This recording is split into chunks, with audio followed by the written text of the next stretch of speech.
ఈరోజు నేను ప్రస్తుతానికి మాట్లాడకూడదు, కానీ ప్రజా సమస్యల దృష్ట్యా తప్పదు. ఇక్కడ మీరు చూస్తే ఈ రోజున 32వ వార్డులో ఇంత దారుణమైన పరిస్థితి చూశారు.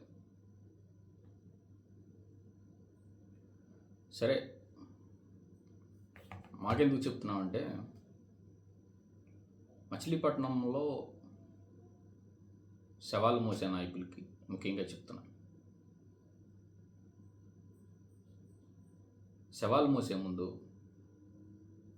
ప్రతి గ్రామంలో కూడా మోస్తున్నారు, తప్పేం లేదు, మోయండి. కానీ మీరు మోసే ముందు, శ్మశాన వాటిలోకి వెళ్ళే ముందు వాడు గుర్తుపెట్టుకోండి, మీరు వెళ్తున్న రోడ్డు ఎలా ఉంది, స్ట్రీట్ లైట్లు ఉన్నాయా? స్ట్రీట్ లైట్లు అంటే శ్మశానం వరకు ఎక్కడన్నా లైట్లు ఉన్నాయా? తర్వాత శ్మశాన షెల్టర్ ఉందా? శ్మశానం మీరు వెళ్తున్నప్పుడు లోతులో ఉందా, ఎత్తులో ఉందా? ఎందుకు చెప్తున్నానంటే ఈ మాట, వర్షం వచ్చినప్పుడు వెళ్తే మీకు అక్కడ మంచి సినిమా కనబడుతుంది. మీరేమో మంచి ఎండగా ఉన్నప్పుడు, లేదంటే కనుక రోడ్డు పక్కన ఏదన్నా కార్యక్రమాలు చేసుకునేటప్పుడు మీరు వెళ్తున్నారు కదా, అదే ఒక్కసారి వర్షం వచ్చినప్పుడు రాత్రి పూటలో, రాత్రి ఎక్కువగా మ్యాక్సిమం వెళ్ళరు కాబట్టి మీరు వెళ్ళే ముందు ఒకసారి ఆలోచించుకోండి. కొల్లు గారు, పేర్ని కృష్ణమూర్తి గారు. ఎందుకంటే కొల్లు గారు ఎందుకు చెప్తున్నామంటే ఆయన ప్రస్తుతానికి అధికారంలో ఉన్నాడు కాబట్టి ఇవన్నీ కూడా ఒకసారి గుర్తు తెచ్చుకుని నిధులు ఇవ్వాల్సిన బాధ్యత మీది శ్మశాన వాటికలన్నిటికీ. తర్వాత పేర్ని కృష్ణమూర్తి గారికి చెప్పేది ఏంటంటే, నాన్నగారు అందరికి సీనియర్, కొల్లు గారికి సీనియర్, నాకు సీనియర్, మీకు సీనియర్. ఎందుకంటే 15 ఏళ్ళు వెలగబెట్టారు.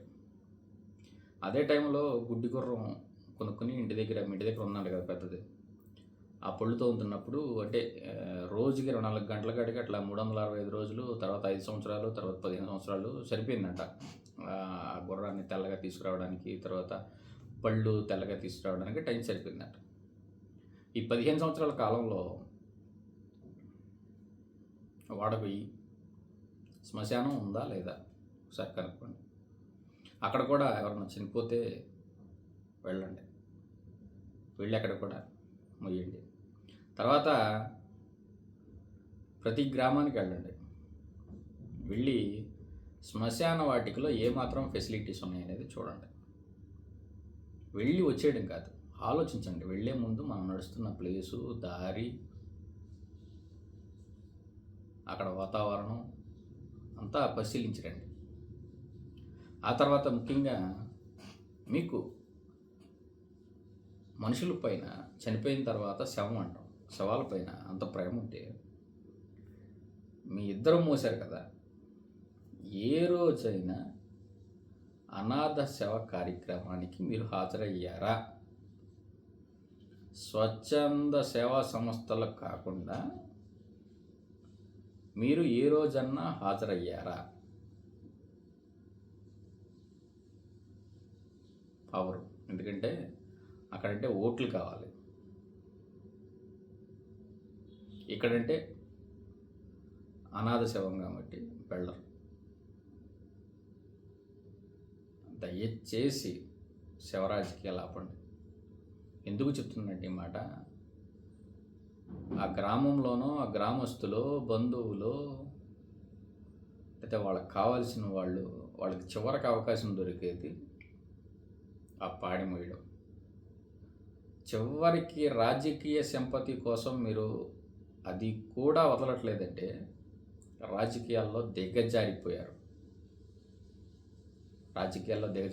రెండోది కూడా చెప్తున్నా, మీకు ఎట్లాగో మీ నాన్నగారు ఎమ్మెల్యే, మీ నాన్నగారు నీకు క్యాడర్ ఇచ్చారు కాబట్టి అవసరంలా, అట్లాగే కొల్లు గారు ఒకసారి ఎమ్మెల్యే చేశారు కాబట్టి అవసరంలా. మీరు ఏ శవం మోసినా, లేదంటే బయట ఏ కార్యక్రమం చేసినా 1 సంవత్సరం పాటు సోషల్ మీడియాలో పోస్ట్ చేయకుండా ఉండండి. నాకంటే తప్పదు. ఎందుకంటే నాకు నేను ఎలివేషన్ ఇచ్చుకోవాలి, నాకు నేను వీడియోలు పెట్టుకోవాలి. ఎందుకంటే నేను కొత్తగా వస్తున్నాను కాబట్టి నాకు మీకులాగా వెనకాల బ్యాక్గ్రౌండ్ సపోర్ట్ లేదు కాబట్టి నాకు తప్పదు. అదేవిధంగా నేను మీకు చెప్పేది ఏంటంటే, మీకు ప్రజలపైన అంత ప్రేమ ఉంటే సోషల్ మీడియాలో ఒక్క పోస్ట్ చేయకుండా ఉండండి ఒక సంవత్సరం పాటు. ఈ సవాలుకి సిద్ధమా? ఎందుకంటే మీరు గెలిచే నాయకులు కదా, మెజారిటీతో గెలుస్తారు కదా. తర్వాత మీ వెనకాల భజనా పరులు చెప్తున్నారు కదా నెక్స్ట్ మేమే గెలిచేదని. అంత గెలిచేదేమో ఉన్నవాళ్ళు సోషల్ మీడియా ఆపేడు. దీనికి సిద్ధమా? నువ్వు ససేమిరా కూడా రావు, నాకు ఆ విషయం తెలుసు.